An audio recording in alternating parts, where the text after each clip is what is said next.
Он опять превратился в пантеру, в шкуру пантерную.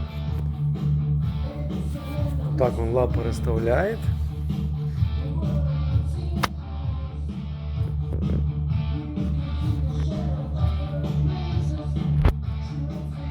Да, Барсик?